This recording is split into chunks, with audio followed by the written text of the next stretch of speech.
أعوذ بالله من الشيطان الرجيم بسم الله الرحمن الرحيم الحمد لله رب العالمين الذي هدانا لهذا وما كنا لنهتدي لولا أن هدانا الله اللهم صل وسلم على سيدنا محمد صلى الله عليه وسلم amatenda amalungi ga Allah subhanahu wa ta'ala tumwebaza abukeseza olunaku olwaleero mu nnaku ennungi mu biro ebirungi mu myezi emirungi mu mwezi omulungi ogwa Nabbi Muhammadin sallallahu alayhi wa sallam gwe tuyita Rabi'il Anwar oba Rabi'il Awwal omulungi Nabbi Muhammad sallallahu alayhi wa sallama mu myezi gye yajjirako omulamu obw'ensi okusinziira ku history y'Obusiraamu. Tumusaba Allah subhanahu wa ta'ala abakeesezza olwaleero nga balina enyiike ku mitima, abasseeko obukkakkamu n'essanyu n'obutebenkevu, abakedde Allah subhanahu wa ta'ala nga abawadde okugezesebwa ku biyungo oba okugezesebwa mu birowoozo, nga balina endwadde, nga balina okunakuwazibwa kwonna okuliwo. Saba Allah abawonye oluwonyo olusinga okubeera nga terwetaaga musawo yenna. Abafunye ebirungi muffe Allah subhanahu wa ta'ala, Allah tukusaba ebirungi ebyo bireme kubeera nga bitukujjako, era ebirungi ebyo bifuuke essanyu lyaffe eritagenda kubeera nga bituweereddwa kutugezesebwa. Allah tukusaba obitukuumire. Olwaleero baddu ba Allah, wakati mu kubeera nga edduniya mwe tutambulira mwe tuwangaalira erimu ebigezo eby'amaanyi, mu bigezo ebimu Nabbi sallallahu alaihi wasallam nga yatugamba nti tubyekingirize nnyo eri tusabe Allah bitukingirize, omuli obwavu, omuli amabanja, omuli obunafu, omuli okutya buli kimu kyonna, omuli okulemererwa, omuli obukodo, omuli ki. Ebigambo ebyo biringa 14-16 ow'ekitiibwa Nabbi Muhammad sallallahu alaihi wasallam bye yatukubiriza omusiraamu yenna yandibadde ng'akeera ku makya naaba ng'asaba Allah subhanahu wa ta'ala abimutaase. Abaddu ba Allah, mu mwezi guno ogulimu amazaalibwa ga Nabbi Muhammadin sallallahu alaihi wasallama, njagala nnyo tufune ekigambo mu Qur'an ey'ekitiibwa. Ebiseera ebisinga kathiran ma nasma an asbabu nuzul al-ayat al-Qur'aniyya au asbabu nuzul suwar al-Qur'an au aya dhalik, tuwulira ekigambo mu bawaalimu, mu bamanyi, mu bayizi baffe, mu baana baffe kye bayita nti asbabu nuzul. Lwaki ensonga aya ezimu zabangako ebinyusi, lwaki zakka ku Nabbi Muhammadin sallallahu alaihi wasallam, imma nga aya ezo zakka specifically nga zikwata ku nabbi kibe kyakuyiga gye tuli, imma specifically aya ezo zajjanga nga waliwo ensonga mu nsonga nga Allah ayagala aginnyonnyola nabbi, imma specifically zajjanga waliwo omuntu masalan ayina kyakoze, Allah subhanahu wa ta'ala nassa aya ezisobola okubeera nga zoogera ku nsonga eyo. Masalan, ekyokulabirako, ow'ekitiibwa Muhammadin sallallahu alaihi wasallama yajjirwanga basahaba be abalungi, oba basajja oba bakyala, ne babaako ebigambo bye bazze okumuloopera, nga babiroopa either omukyala aloopa bbaawe, either waliwo ensonga ekutte ku butonde bwa muntu, gamba ekyokulabirako nti haidhu oba omukyala ali mu nsonga ze, imma ekibuuzo nga kivudde mu bataali bakkiriza oba bataali basiraamu. Kati aya eyakkanga mu kiseera ekyo Allah subhanahu wa ta'ala n'agissa, oba hadisi gye tuyita hadisi al-Qudsi eyakka ku nabbi ng'eyogera ku nsonga eyo gye tuyita asbab oba sababu nuzul hadhihi al-aya, nti ensonga lwaki aya eyo yakka, oba asbabu nuzul hadhihi al-ayat, oba ensonga lwaki ayati ezo zakka. Olwaleero baddu ba Allah, Mungu ayina ebyengera byagenda atuwa. Ayinza okuwa abaana naabanga kuwadde abaana 3 oba 4 oba 5, najja atwala omu ku omu omu ku omu ogenda okulaba nga baweddewo. Ekiddako olowooza nti waliwo omuntu akutambulirako, abasinga kye batera okukola naga nti anze waliwo aloga abaana bange. Owekitiibwa Allah subhanahu wa ta'ala ayinza okuba adde akusitudde mu ddaala, oli minisita, oli member wa parliament, oli district kazi, oli mufuti, oli mukulembeze mu kitundu kyo, ayinza okusitulira eddaala mu byenfuna ng'obadde oyina mmotoka, oyina amayumba, oyina amaduuka, oyina kampani, oyina ki. Allah subhanahu wa ta'ala n'akusitula. Ayinza okuba nga ndi muwalimu nga nze, n'aba nga akusitulidde mu ddaala ly'abantu kukumanya, n'ateekawo okwagala abantu ne bakwagala mu mitima gyabwe, nga by'obagamba babiwulira. In kana sahihan am ghayra sahiha, biyinza okuba nga bitereevu oba si bitereevu. Allah subhanahu wa ta'ala n'akusitula. Bw'amala ekiseera ate n'aba ng'oyogeddeyo ekigambo kimu ne kiveerako obulumi, abantu ne babeera nga bakushaawa olukyawa. Abaaye mu bulamu bwaffe erwaleero bw'otunuulira, erwaleero abantu ababadde ne ssente ne zigenda, n'omusanga ng'erwaleero essimu ye ejjudde bantu bamubanja, ng'osanga nga ne airtime ow'olukumi naye amubanjibwa. Kaakati ebigambo ebyo byenjagala leero tutunuleko mu Qur'an, tujjemu ayat oba ahadisi ezimu ezigumya emitima gyaffe, tumanye nti ddala ddala si ggwe asoose mu mbeera eyo, kubanga bw'otunuulira ennaku zino abantu bagenze bagwa eddalu, abantu depression efuuse depression, abantu bafuuse stress n'afuuka stress, abantu balwanagana mu maka nekye bandibadde bamugamba nga kituufu, naye olw'okuba byabadde akola bifudde ne bisigala constantly nga bifudde, buli kyagezaako kijje nga kifa. Naye bwe tunaagenda tulaba aya, njagala mu kiseera kino tufune aya nga 10 tujja zisomako gye bunajja, oba suwali nga 10 tujja zisomako, tuzigoberere tulabe bwe tunaamanya asbaabu nuzuli al-Qur'an. Lwaki ensonga aya mu Qur'ani zakka ojja kwesanga ng'oyina aya ekutomera. Kubanga abaddu ba Allah njagala obbategeeza nti bulijjo ekigambo kino ntera kiddiŋŋana mahadara ze ntera okukola, nti wallahi ya Mungu bw'otunuulira Qur'ani, Allah mu mateeka yateekaku matono kusinziira content Qur'ani yonna gy'eyina. Aya ezisinga obutono ennyo ze zoogera ku mateeka Allah gaatulagira tukole, ng'okutulagira tusaale, ng'okutulagira tusiibe, ng'okutulagira tuwe zaka, ng'okutulagira tugende mu hijja, ng'okutulagira okufuna wuzu nga tugenda okusaala, ng'okutulagira obukkati bw'obudde bw'esswala, ng'okutulagira okugondera abakadde, ng'okutulagira. Aya eziri mu fomate ezo tezisukka kimu kyakuna mu Qur'an. Ezisigadde aya zitunyumiza byafaayo, aya zitulagira bulagizi kutunyumiza ebyakulembera nga birina bituyigiriza. Erwaleero essuula yaffe gye njagala tweyigirize nayo mu ddakiika zino 2.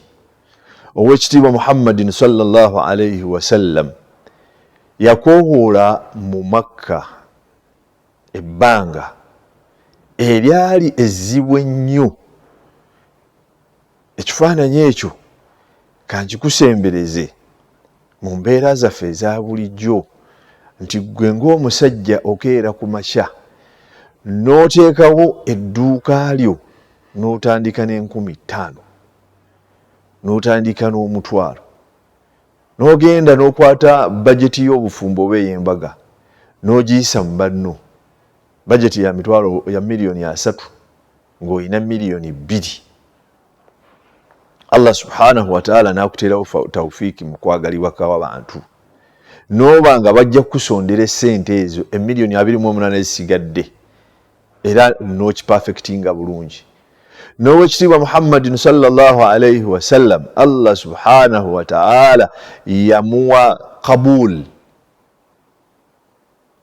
yamuwa okubeera ng'afuna abantu abaali bamuwulira ng'atandika okukoowoola Obusiraamu. Naye wakati mu challenges yasanga nti abagagga b'omu Makka abasinga tebayanguwa kwanukula. Ekyokubiri nti obulamu bwe nga Nabbi Muhammadin sallallahu alayhi wasallam, abantu abaali ku lusegererwe ab'amaanyi, Allah subhanahu wa ta'ala n'abajjawo. Twala ekyokulabirako, omusajja yali taata omuto wa mukyala we Hadija radiyallahu ta'ala anha, yali nga Nabbi tannaba na kubeera nga atandika okugambibwa nti genda okoowoole. Yagamba Hadija namugamba nti omwana oyo alifuuka ensonga, oba omusajja oyo alifuuka ensonga. Naga nti era bwe ndibaawo nga Nabbi sallallahu alayhi wasallam oyo Allah amutumye, omusajja oyo nja muyambako atuukirize ekigendererwa kye. Oyo Allah subhanahu wa ta'ala gwe yasooka okutwala mu kkubo lya daawa erya Nabbi Muhammad sallallahu alayhi wasallam, n'amutwala. Mu kaseera ke kamu Allah subhanahu wa ta'ala n'atwala Hadija eyali n'enkizo ez'emirundi ng'esatu oba ena. Financially Hadija yali stable ng'asponsoringa Nabbi sallallahu alayhi wasallam mu byetaago okugenda okukola. Emotionally Hadija yali strong ng'agumya Nabbi Muhammad sallallahu alayhi wasallam, ng'era ayati ezimu bwe tujjo ziraba nga Nabbi bwe yagenda ne yesingana ne Jibril omulundi gwe ogusooka nga tategedde, bwe yadda namugamba nti innahu lan yu'dhika rabbak, Allah w'ekitiibwa tajja kukukosa, n'amuwa n'ensonga. Hadija n'amutwala. Allah w'ekitiibwa n'atwala Abu Talib radiyallahu ta'ala anhu, eyali taata ya wa Nabbi Muhammad sallallahu alayhi wasallam, eyali amutadde amuwa amaanyi mu Madina omawe mu Makka.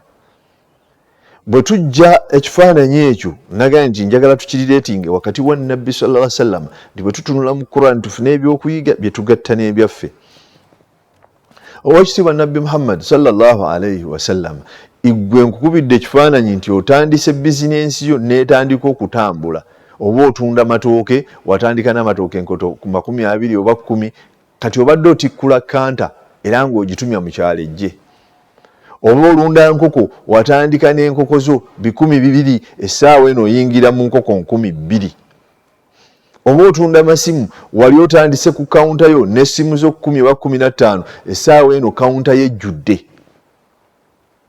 N'owekitiibwa Muhammadin sallallahu alayhi wasallam bw'atyo yatandika okukoowoola eddiini y'Obusiraamu ng'omulimu Allah subhanahu wa ta'ala gwe yali amuwadde. N'asanga challenge ey'okusatu nti n'abula okubeera nga abagagga abaali basinga okubeera mu Makka tebamukkiririzaamu olw'ebitiibwa bye baali balaba nti bo bayina, tebasobola kukkiriza ddiini erabika nga egobererwa baavu beereere.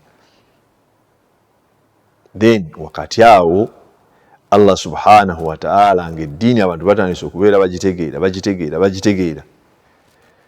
Tawakkafa al-wahyu, tawakkafa nuzuli al-wahyi. Obubaka Allah subhanahu wa ta'ala, ayati, ahadisi ezaali zikko okuva wa Allah subhanahu wa ta'ala zayimirira. Abamanyi ba taarikhi batugamba nti zayimirira limuddat ma yazidu an 6 ashhur, ebbanga eryamala emyezi nga 6, nga Nabbi sallallahu alayhi wasallam Jibril tajja kumugamba nti leero ku Busiraamu twongeddeko kino.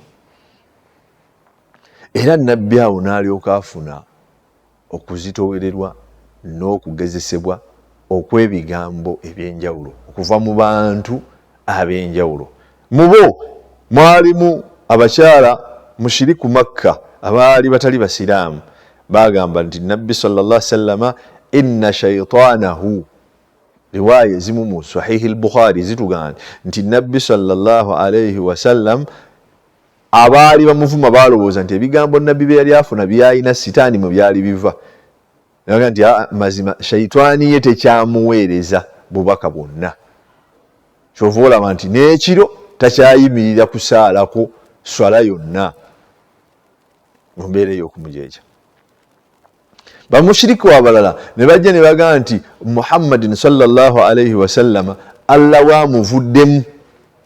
bulijjo atwewanirako nti alina Allah we aweereza obubaka naye Allah we amuvuddemu takyasobola kubeera nga amutunuulira. Fahazina rasulullahi sallallahu alaihi wasallam, nabbi n'anakuwala. Naawe lwaleero ekifaananyi kyenkubidde ku mirimu gy'okola, bw'obanga obadde osuubula matooke, Allah subhanahu wa ta'ala n'akugezesa nti emmotoka kanta gy'obadde otuuseeko etuuse mu Lwera, etuuse ku liva e Nakasongola, etuuse ku liva gye liva yonna, naye erindiggula ekigo n'egwa. N'akusaasira Allah n'oddamu n'obanga olina bwe waterekayo n'oddamu n'otumya amatooke ge gamu. Mungu n'aleeta emmotoka eyo ebanga ejja mu kkubo emipiira gyayo gifudde, toyina zongera maki motoka ndala kuleeta matooke ne gengerera ku motoka. Oba obadde mulunzi wa nkoko, Allah subhanahu wa ta'ala n'aleeta enkoko efeemu kwemu bitegereka baddu ba Allah. Oba obadde osuubula masimu, nze nawangaalirangako kaawo ku William Street, ab'obuyinza ne bafubutuka gye bafubutuse waggulu gye bavudde ne bayoola olw'okuba mu kawunta mulimu essimu emu, n'atwala amasimu gonna ne bagatwala n'odda ku zero. Oyinza okubanga mu bulamu bw'obadde wazaalayo omwana wo omu, n'osaba Allah subhanahu wa ta'ala, ogenda okulaba nga buli lubuto lw'ofuna the next oluddako lwe luvaamu, n'otandika okufuna ebirowoozo nti Allah subhanahu wa ta'ala oboolyawo wallahi yanvaamu, oboolyawo Allah subhanahu wa ta'ala yanyiigira, oboolyawo Allah subhanahu wa ta'ala yankuba omuggo, oboolyawo n'otandika okuteekawo ebirowoozo ebingi. Bw'aba mukyala wo nga muli waka muli mu bufumbo, n'otandika okuga nti ya Rabbi Allah, omukyala n'abanga akoze kanoga nti ono nawasa waaki, Allah nga wandeetera ekigezo ekinene, Mungu wange n'ovaamu mu birala byonna n'ompa omukyala atalina makulu, n'ompa omwami atalina makulu. Kati Allah subhanahu wa ta'ala, Nabbi sallallahu alayhi wa sallam bwe yatuuka ku ddaala ery'okubeera nga abantu bamujeeja nti Allah we yamuvaamu, sitaani we yamuvaamu, ebbanga eryo lyamaze n'obubaka tebukyakola ki, fa anzala Allahu ta'ala alayhi suura.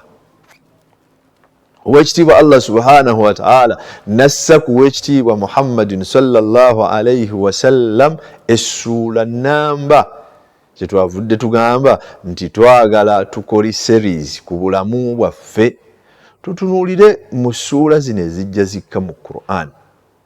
Idha ma alimna, bwe tunaamanya, wa fahimna, ne tutegeera an asbaabi nuzuliha, ensonga lwaki essuula zino zakka, an asbaabu nuzulil ayati, olwaki ensonga ayati zino zakka, tujja kumanya tufune ebyokuyiga, obulamu bwaffe tujja butambuza nga Qur'ani bwe tugayidinga nga Allah waffe yatutonda bwatugayidinga.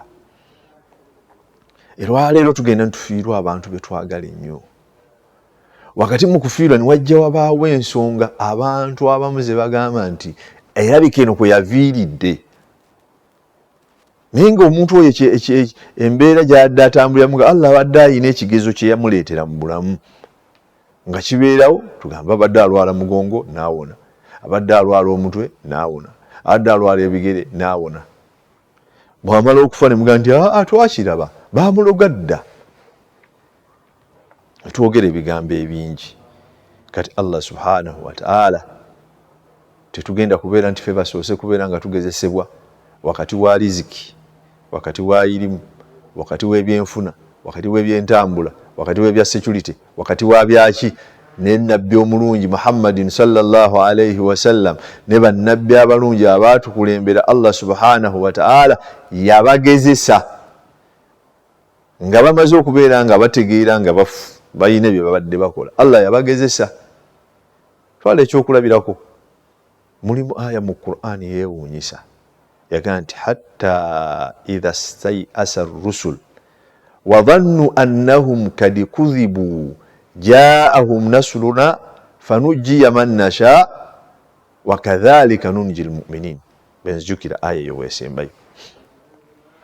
Allah yatugamba nti ekituufu n'ababaka ba Allah subhanahu wa ta'ala baatuukanga ekiseera ne baba nga balinga abagaa nti Mungu waffe okwanukula kwonga kukeereye, kakati Allah subhanahu wa ta'ala mu dakiika zino ebbiri ezisigadde muganda wange zampadde Sheikh ate Haji Kigozi Nabbi sallallahu alaihi wasallam Allah yamussaako essula namba gye tusoma buli kumakya Allah ng'amugamba nti wadduha wallayli idha saja. Allah n'alayira ebiseera bibiri naga nti ndayira ekiseera ekyamakya gw'obudde ekitangaala nga kitandise okuvaayo n'ekiseera ky'ekiro nga kitandise okukwata nandi mbalayirira owange Muhammadin sallallahu alaihi wasallam abo abakugamba nti Katonda we yakuvaamu naawe ebigambo ebyo ojja biwulira mu bizinensi yo, ojja biwulira mu famire zo, ojja biwulira mu baana bo.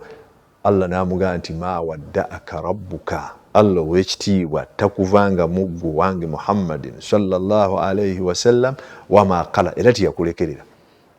Naawe abadde ne ka bizinensi ko ne kagenda ne kafa, abadde n'abaana bo Allah n'abatwala, abadde n'obufumbo bwo bulungi ne bujjamu okugezesebwa, abadde n'obulamu bwo bulungi ne bujjamu okugezesebwa, abadde ne riziki ye ennungi n'ejjamu okugezesebwa. Mudduwa Allah subhanahu wa ta'ala ekigambo kyange kyenkugamba nga nkijja ku ssuula eyo, Allah yagamba nti walal akhiratu khairun laka minal ula. Ebigenda okujja mu maaso go, ebigenda okujja mu bizinensi yo, aga nti bigenda kuba birungi okusinga ebikulembedde. Allah buli bwaleeta bizinensi yo nebeera mu challenge, ekiddako bw'oba ng'oddamu ogitegeka ejjawo challenge eri. Allah buli bwaleeta amakaago ne gajja mu challenge, oba onobye oba owasizza mukyala, ekiddako buli bwakubeera nga